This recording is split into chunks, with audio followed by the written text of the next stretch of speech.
the uh, feather. So if we look at the general properties of waves that we do have here, we said before we are going to take a look at the fact that waves just transfer energy without them necessarily transferring the matter, which means when you see a wave or hear about a wave, we are only referring to the energy and not about the particles moving or whatever the case may be. Yes, no, I'm just going through again. And then generally, again, we are going to talk about describing what is meant by wave motion is illustrated in vibrations of ropes, springs, or by experiments using water waves. Then again, just proceed further forward by describing the features of waves, in particular a wave front, wavelength, frequency, the crest, the trout, the amplitude, and the wave speed. Then we need to recall and use the equation for wave speed, which is then represented by the formula V for velocity equals to the frequency multiplied by lambda. Then in the end, we're also going to distinguish the differences between what we refer to as a transverse wave and a longitudinal wave. So these two types of waves are the waves that we are going to go through and just dissect. Right.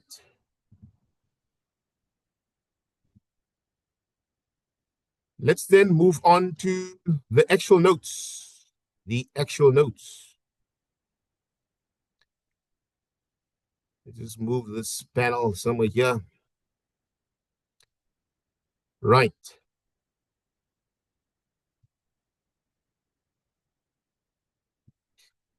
So in the beginning, we said, what is a wave? We said already that a waves just do what? They transfer what? They transfer energy without transferring the matter, which means even if it's a water wave, right? The matter inside is not moving. It's just the energy moving through the matter.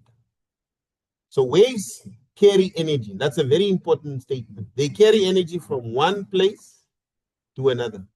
But the particles of the medium in which or through which they are moving does not move with the wave itself. For example, like we said in water waves, the water moves up and down, but the wave moves horizontally, which means the wave can go like this, but the movement of the water goes like that, which means just the energy that is passing through now without necessarily it having to clear, to move the matter rather. Right? This can be illustrated. I'm going to show the illustrations just now also by the means of a video where we are looking at wave motion in ropes, in springs, and in waterways. And to illustrate this, we will use something that we are quite familiar with. It's known as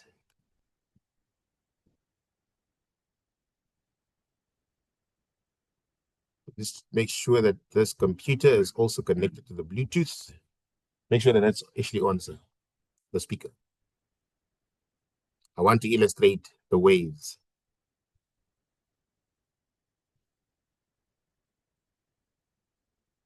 Want to illustrate the waves.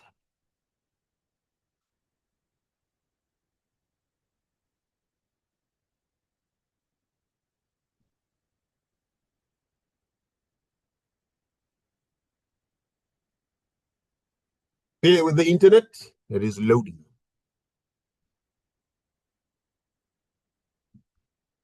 Physics.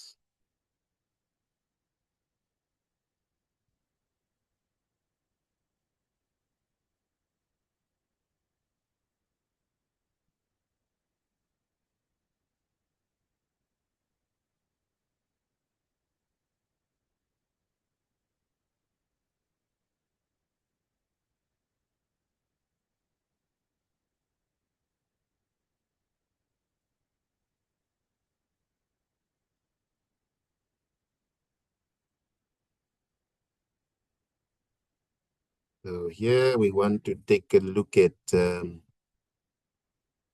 what do we call this?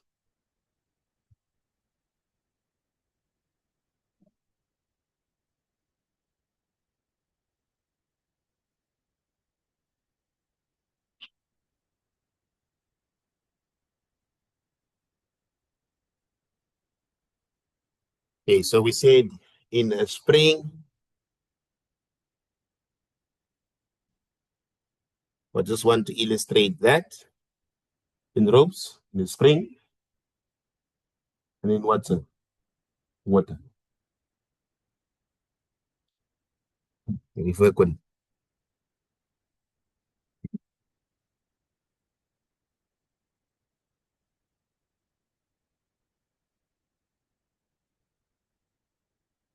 All right. What do you see at the moment? Nothing, isn't it?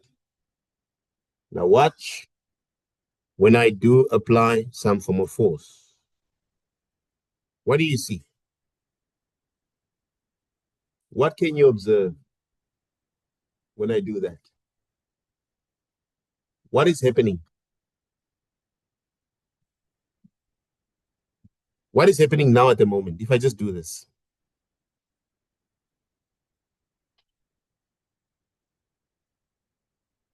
What can you see? Huh? I'm making a wave. How do you know it's a wave? The wave looks. How do we define waves?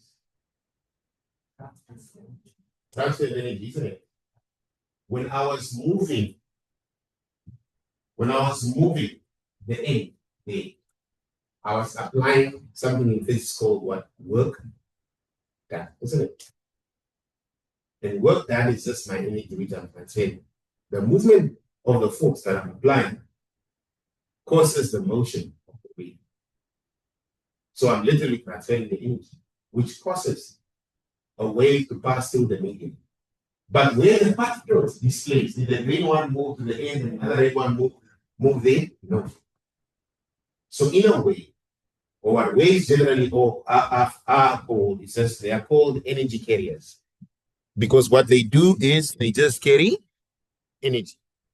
Now, typically, when waves, you see, like in this wave, it actually oscillates. Okay? The movement of that particular wave is actually oscillating. And the more it moves, the more energy obviously carries. And with this, we can actually change the amplitude, which is the distance from the point of zero displacement to the point of to the crest of the wave, which I will just show now. And then frequency refers to the number of waves that pass through a point in a given second. So in this instance, pay careful attention. Let's try and see if I can pause it the right time. So what we mean by the amplitude is the point of zero displacement is here. From here to there is what we refer to as the amplitude of a wave. The highest point is what we refer to as the crest of the wave. Then the point just down below the point of zero displacement is what we then refer to as the trough. And then the distance from this point to the other identical crest, if the wave was to continue, is known as the wave length. So this is known then as the wave length. Very important to remember. Now, what do you guys think? What do you think? What will happen if I actually reduce the amplitude? If I just make the amplitude smaller? What's going to happen to the wave? Huh? If I reduce the amplitude, where's the amplitude again?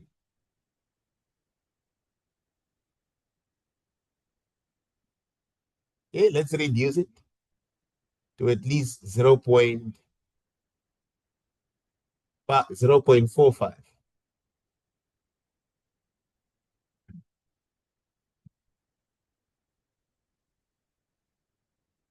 What's the difference? What difference can you spot?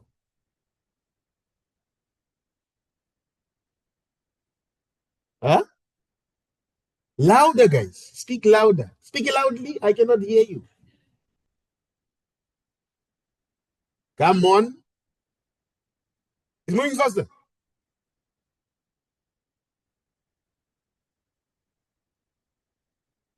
No, guys, speak up.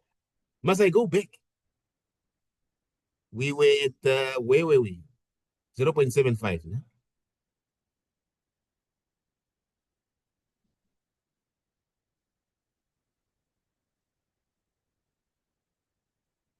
Yes. Okay. Let me move back.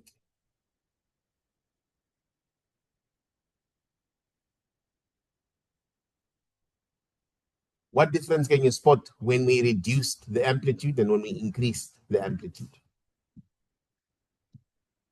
Huh?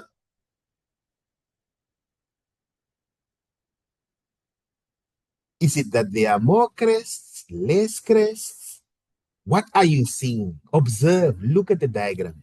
Let's go back. Let's go back.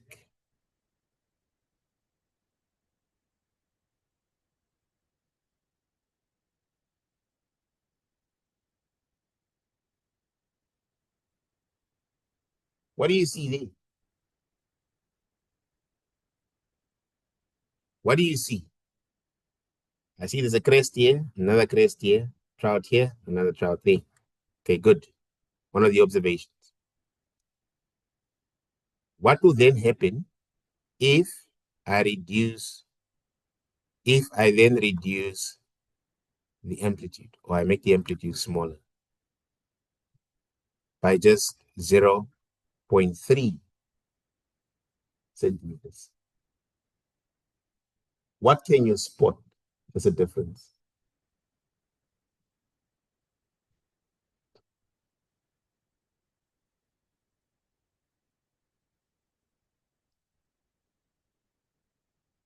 It's like, tell us in the class, what does the amplitude of a wave do?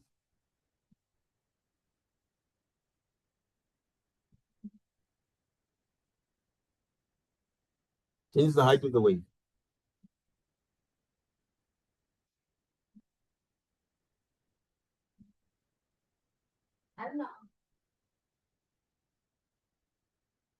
Yes, when you are just here saying it changes the what?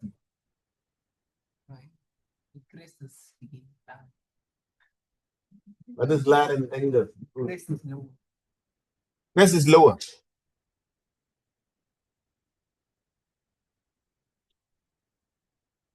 It's closer to the point of zero displacement.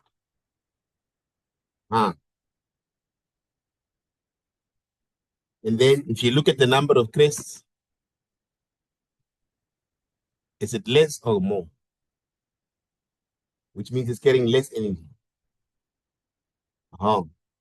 Now what would happen if we take it back to 0.75 and then instead of changing the amplitude, we change the frequency and we increase the frequency?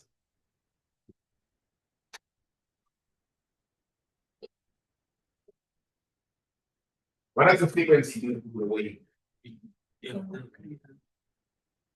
Decreases the wavelength. Wavelength decreases. And then the number of waves will increase or decrease. Which means the higher the frequency, the more the number of, the more the number of, the more the number of waves. More the number of waves. If we increase it further,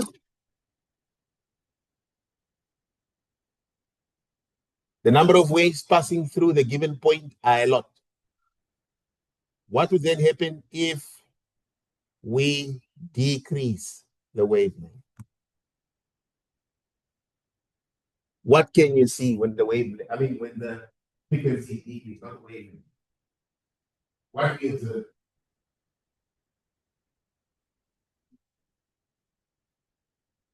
larger wavelength? What do you see with the speed of the wave? Yes, slower because there's less waves passing. This is also true when you actually then take the formula, which we refer to as the wave equation formula. And the wave equation formula is given by the formula. Let me just use a different color. The wave equation formula is given by V equals to F multiplied by lambda. Lambda is the wavelength. So if we were to make the frequency the subject of the formula, frequency would therefore be, and some of you are used to the triangle, maybe I'll just draw the triangle there. V equals to F multiplied by lambda. And you see, if you make F the subject, that will become V over lambda. And this will already tell you, and I tell you, students, over and over and over and over and over again. What do I say? We say, if I've got two quantities that are like this, and these two quantities are basically in line, these two quantities are going to be said to be what? Directly proportional.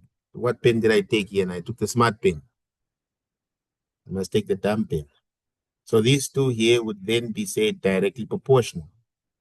But if I have the frequency, in this case, the frequency and the wavelength are going to be inversely proportional, which means if the frequency increases, what's going to happen to the wavelength? It must decrease. And you could see there, the more the waves, the shorter the wavelength. But if the wavelength decreases, what's going to happen to the frequency? It will decrease. Decrease or increase, guys? Decrease, increase? Decrease, increase? All right. So generally, that's very important to just remember those two quantities when it comes to waves are very, very important. So we would then move off to something else. In this case, we are going to take a look at waves in water or water waves. Then at the later stage as well, we'll look at sound waves.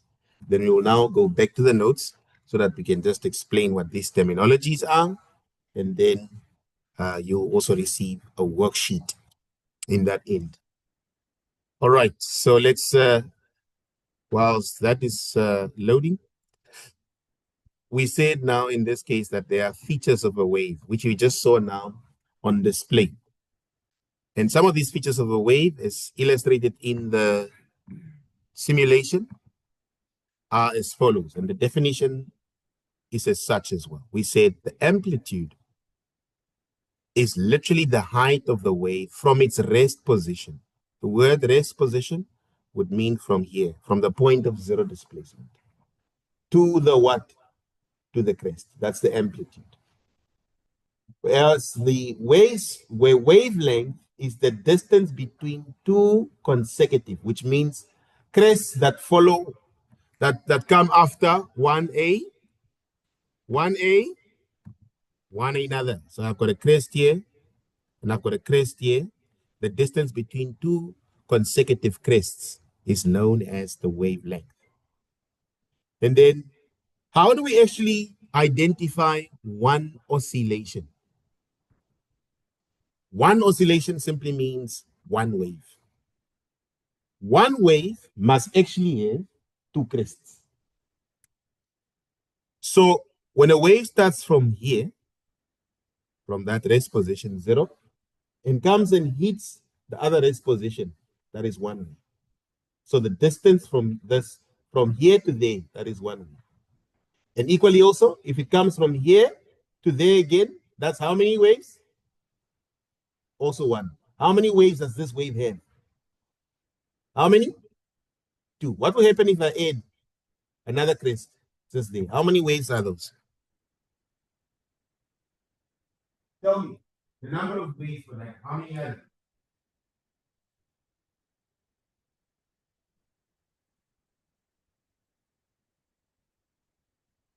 We just said now, from the point of zero, the splinter can take the point of zero statement again. Uh, that will become our first wave, then followed by our second wave. From our scale, one wave must have two, it must show two successive crests or draft. It goes like this. It's like it's reset. It goes to the positive, and it goes back to the negative. Then now it's time to go back to the positive again and negative again. How many waves are those? Aria? Yeah? I added another one, but it can't be two. Yes, it's 2 and 1. 2.5. Yes, it's half a wave. Yes. All right. So dit is belangrik om te weet, julle. So this is how we count the number of waves. So we can count them like that, or we can equally also just count the number of waves by using the crests. Sometimes you can even just use this and that to count the number of waves. The best way to count the number of waves is to please just do what I just did a while ago. So that is one oscillation. One oscillation. Please, one oscillation. And we said before now, the wave speed is just the speed at which the wave travels through a medium. Then in the syllabi, we will also then require to actually define what wave fronts are, or what a wave front is. What is a wave front? Now, a wave front is a line. A wave front is a line representing the crest or the peak or the trough of a wave. In water waves, wave fronts can be seen as concentric circles, which means they just follow one another like this. But a wave front would then simply means if I've got like water waves going like this, guys. So there where the crests are in line with one another, concentric as we are saying. And we draw a solid line on top of those crests, we will end up with what we refer to as a wave front, something that would now look like this. So this line here, instead of writing my waves like this, I can just take a look at how they were moving. Then I'll draw concentric lines here. Then after that, I would know that the line I have drawn here is known as a wave front. So if I was to ask you how many wave fronts are in this particular diagram, what will you tell me? How many wave fronts are there? How many? 4. There are 4. So a wave front is just a line that represents water waves. Instead of drawing the water wave with its up and down motion, I can sort of map out with a line connecting those successive crests together. And then draw the wave. So we spoke about it. We spoke about the wave speed, the frequency, the wave, and now we're talking about the wave front. What did we say? What is the amplitude of a wave?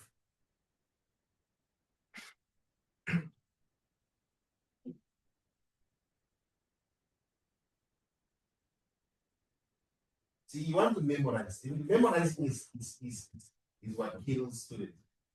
Don't memorize, understand. What is the amplitude?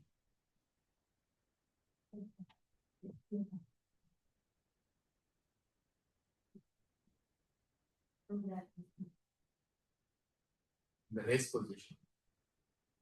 Yes, the children wanted to say. It's the S. From the S. From the rest position to the crest. Very important to say. Yes, sir. Purple. And loudly, please. Loud. Wavelength. How would you define wavelength?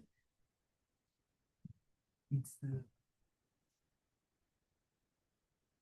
distance between two successful crests. The distance between two successful or consecutive what? Crests. What's like a black record? It's anything of beauty. Beauty. Set up beauty. Like you also be there's who in class participate. Hulle participate so.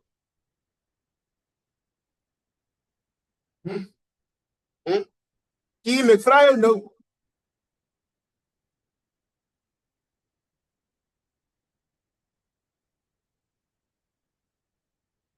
Is it difficult? Then yes. Tenslin, we spoke about the frequency. What do we define frequency as? The following. Frequency is the number of waves passing a point per what? Per what?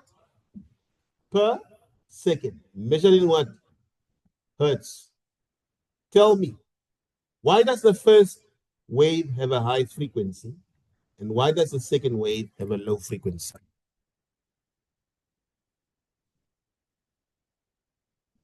Why does the first wave have a high frequency? And why does the second wave have a low frequency?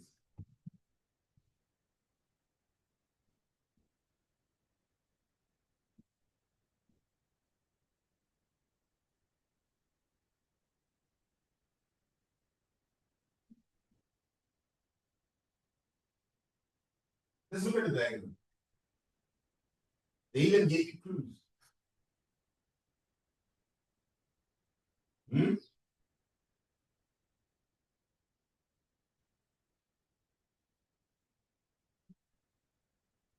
Okay, let's do an exercise together. Let's count. How many waves can we observe in the first one?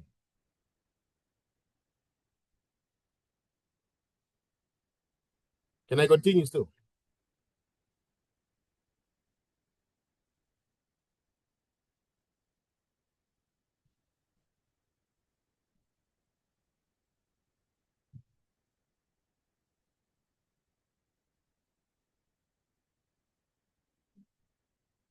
Yes. Pepinzo. How many waves are this? 1, 2, 3, 4, 5, 6, 7, 8, 9, 10, 11. And then we also consider the other ones. We are going to have how many waves? 12. The number of waves here are 12. How many waves do we have here? How many waves do we have there? We are still going to include this part. So we've got 1, 2, 3.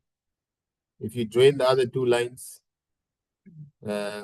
usually you get a half a wave here. So you'll get 4.5. I think this is supposed to be 11.5. Okay. The number of waves here are more, hence why there's a high frequency. And with a high frequency, you're also going to have a shorter wave length. And here, the number of waves are less. So you have a low frequency. And by the definition, you are told frequency is the number of what? Number of waves per second, which means the more waves I have, the higher the frequency I'm going to have, as opposed to the number to smaller waves. Frequency is the number of waves passing through a point per second. Short wavelength, high frequency. Longer wavelength, lower frequency. What does this see?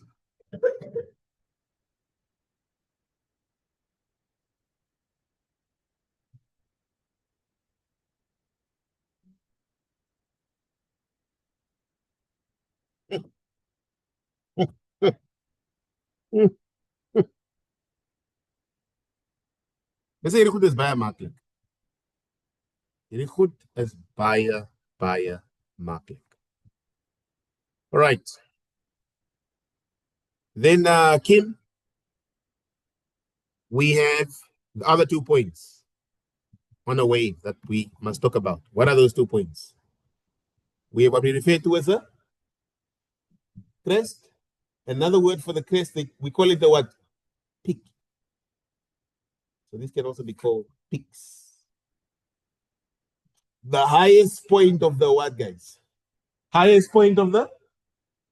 Oh, what's the other one called?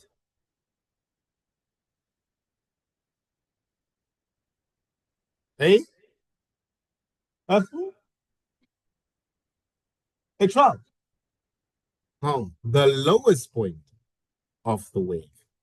So it's important that we understand these features and know how to identify them, know how to define them before anything else. Now, lastly, for the first couple of objectives, before we move on to the next part, we will just roughly touch on longitudinal waves, wave behavior. Then we will watch a small experiment on the ripple tank in terms of water waves. And then we will study how water waves basically refract, diffract, um, and how they basically behave when they go through a gap, and what when they come in contact with an edge.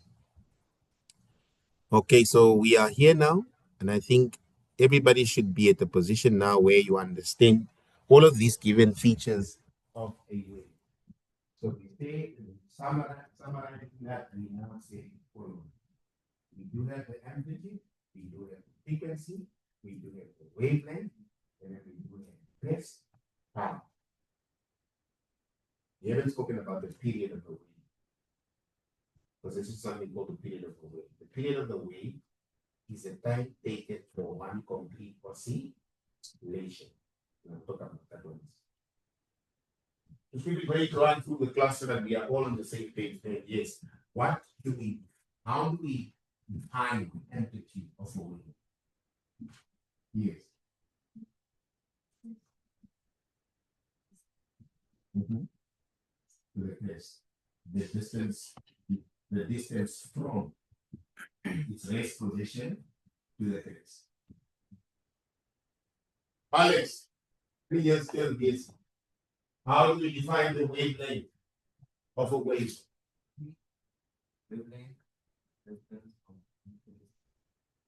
One crest to another, or the distance between two consecutive crests. LeSean, how do we define the frequency of a wave? Or how do we define it? What do we say? What is it? What's the frequency all about? Ovulation. Oscillation. Oh. So the number of waves passing through a point per second. Okay. And then we had another one. What was that one? What was that one? What was that one? What is the crest? Highest point of a wave. Hensley, what is the drought? Lowest point of the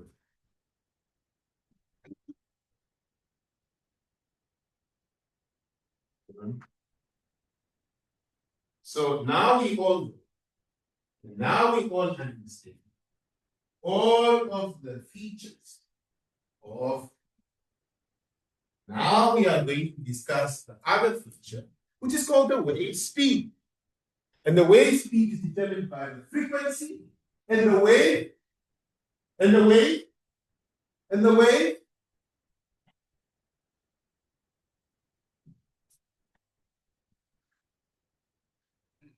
This is funny. Wait.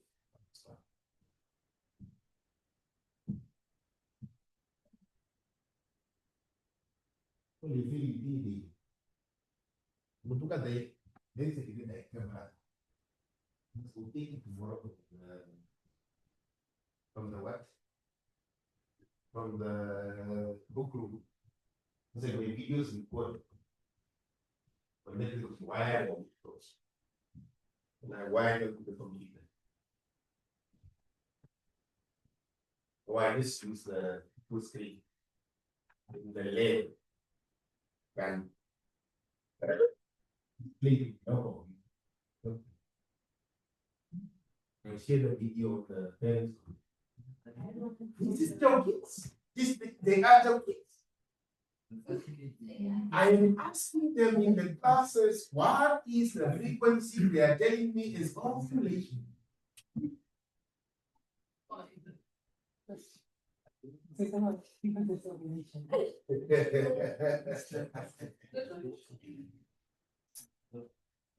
The peoples cannot say the differences between them. Penguin. So they always gaan raak net bang as they kon doen sing.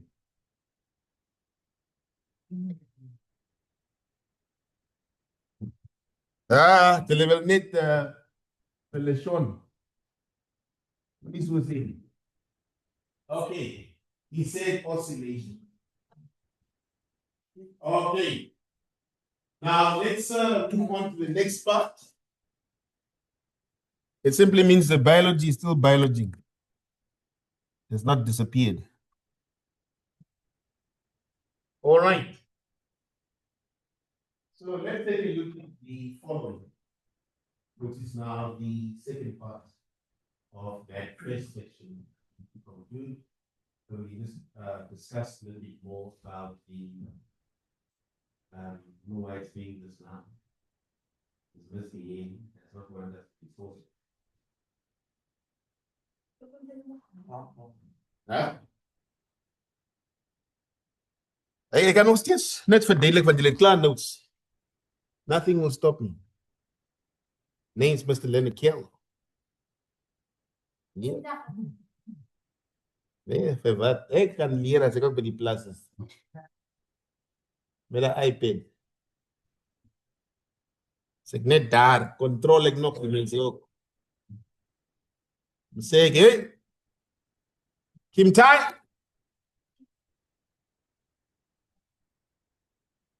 Yes. You need financial advice.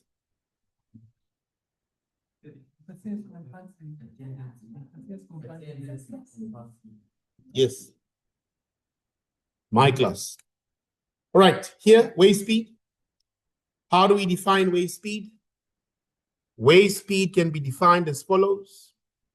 Oh, thank you, I'll be done. Wave speed can be defined as follows. The wave speed is this equation. This is just, wave speed is just the speed at which the wave is moving, which is given by the formula, the frequency multiplied by lambda. Now remember before, the unit for frequency is hertz.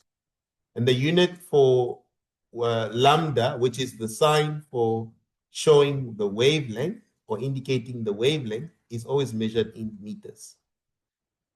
Now you probably ask yourself, and a good student would ask, sir, how do I then multiply hertz and meters to get speed or velocity? And we know speed is measured in what? Meters per second. There's no way I multiply these two things and get meters per second. So just so you know, for your own information, 1 hertz is actually equals to 1 inverse second, which is why when you multiply an inverse second by a meter, you will get meters per second, because inverse second is basically 1 over a second. And 1 over a second multiplied by m is just basically m over s. So a hertz is basically just 1 inverse second, which is why when you multiply your frequency by the wavelength, you get the speed, which is meters per second. So even though the unit for frequency, or the standard unit that we use, is the hertz is equivalent to an inverse second. When you multiply the two, you're supposed to get meters per second. This one's up. All right. Then lastly, for today's lesson, we will just really distinguish the differences between a transverse wave and a longitudinal wave.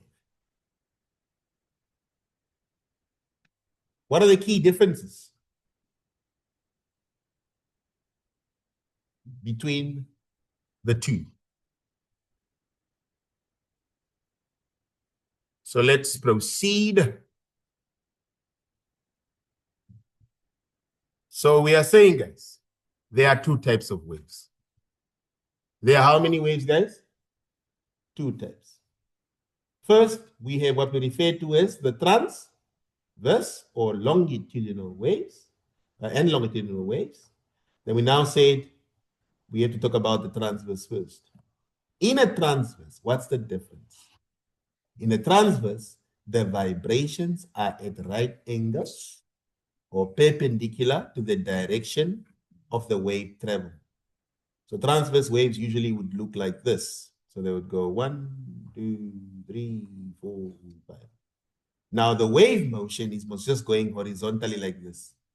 But then you can see that every time it moves, the ups and downs are perpendicular to the motion in which the wave is moving. The wave also always moves like in a rectangular, in a horizontal motion. But we are now saying the vibrations, when it vibrates, it's going to vibrate. When it vibrates or moves, it moves at right angles, perpendicular. See that? Perpendicular to the direction of the wave.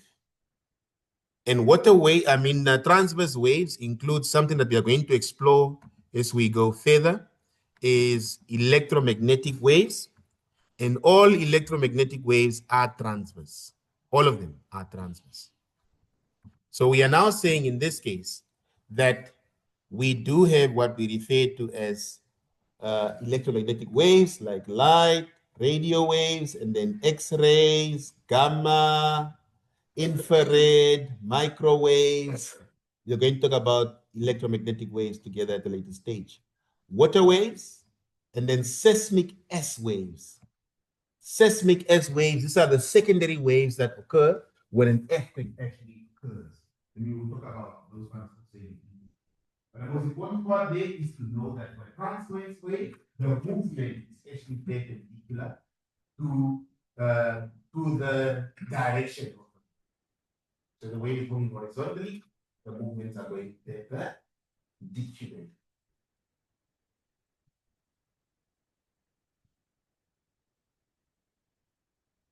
Transverse.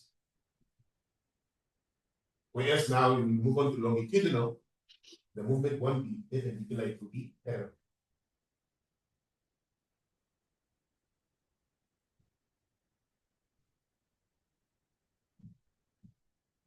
Still, the movement will be parallel for long east.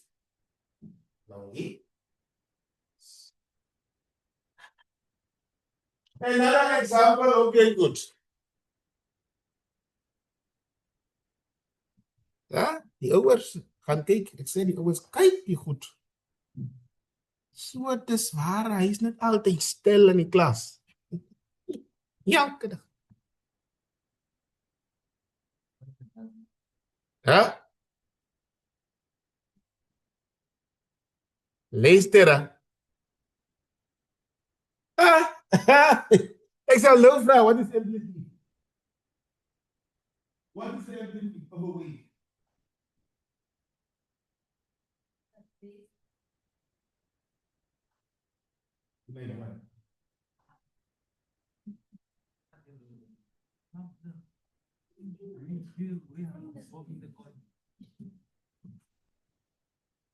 Ek soek my assignment. Nee. Hy was stout. In a longitudinal wave, the vibrations or the movements are parallel. So they're not perpendicular, they are parallel. So they move like that. So it's like, that's what you see for longitudinal. Now, a longitudinal wave, the particles move back and forth, which causes the movement to sometimes create a series of compressions. Compressions is when the particles are closer to one another, and a series of rarefactions when the particles seem to be further away from one another. But then ask yourself, how do you then determine, and then the type of examples for longitudinal are your sound waves and then primary seismic waves during earthquakes. Now, for a longitudinal, like we said, you're going to have things that look like this. You will have compression. So this C is a compression. The R here represents the rarefactions, right? Where the particles seem to be further away from one another. But then you ask yourself, how do you then identify the wavelength of a longitudinal wave? The wavelength of a longitudinal wave is literally just the distance from the midpoint of the compression to here, or literally just from here to there. You see here, the midpoint of this compression here to another compression is what we refer to as the wavelength of a longitudinal wave. So which means in a nutshell, the compressions almost represent what we refer to as what? Crests. Ne? When we then compare that to a transverse wave. So this has got a series of compressions and rarefactions. As on some means. Are we speaking the same language? Are we together? Are we together? So, for the next lesson, we will move on wave behavior, our water-based behavior, and we will do an experiment with them.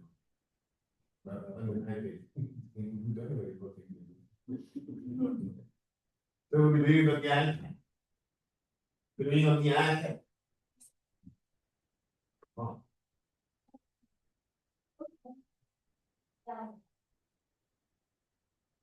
Say again. Okay. LNSKD or right here. Let's blend with.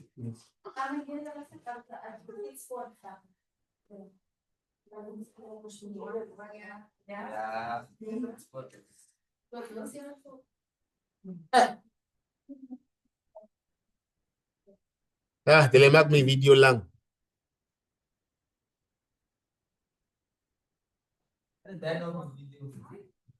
Oh?